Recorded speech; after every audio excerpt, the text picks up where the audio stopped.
দর্শক, এখনো থমথমে ঢাকা বিশ্ববিদ্যালয় ক্যাম্পাস। দোয়েল চত্বর এলাকায় আছেন আমাদের সহকর্মী হাবিবুল ইসলাম হাবিব। সবশেষ খবর জানাতে সরাসরি যুক্ত হচ্ছেন তিনি।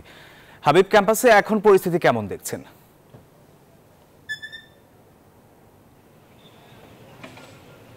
সোহাগ, আপনাকে ধন্যবাদ। ক্যাম্পাসের পরিস্থিতি বলতে গেলে এখন একেবারেই শুনশান নীরবতা।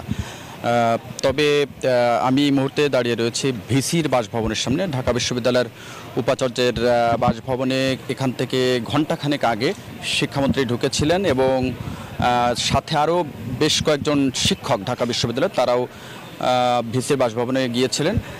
তাদের সাথে একটি সংক্ষিপ্ত সময়ের জন্য একটি বৈঠক হয়। সেই বৈঠকে আসলে ঠিক কি আলোচনা হয়েছে বিস্তারিত আমরা না জানতে পারলেও মন্ত্রী যখন বেরিয়ে যান তখন তাকে আমরা গাড়ি থামিয়ে একটু জিজ্ঞাসা করার চেষ্টা করেছিলাম। তিনি জানলা খুলে জাস্ট দুটি বাক্য বলেছেন যে শিক্ষার্থীদের উপরে যে হামলা হয়েছে সেই বিষয় নিয়ে তারা আলোচনা করার জন্য বসেছিলেন।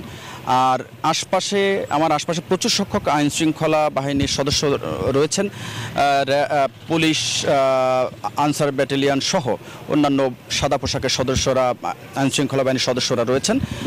তবে একটি বিষয় যে ক্যাম্পাসে শান্ত পরিবেশ থাকলেও কিন্তু কিছুক্ষণ পরপর থেমে থেমে আমরা ঢাকা বিশ্ববিদ্যালয়ের আশপাশের সড়কগুলো, বিশেষ করে চাংখাপুর এলাকায় ধাওয়া পাল্টা ধাওয়ার ঘটনা শুনেছি। এছাড়া যাত্রাবাড়িতেও আপনি জানেন যে যাত্রাবাড়িতেও কিন্তু সন্ধ্যার পর থেকে ধাওয়া পাল্টা ধাওয়া হচ্ছে পুলিশের সাথে কোটা বিরোধীদের। তো এই ছিল সামগ্রিক পরিস্থিতি ঢাকা বিশ্ববিদ্যালয় এলাকার। সোহাগ। হাবিব, আপনাকে ধন্যবাদ।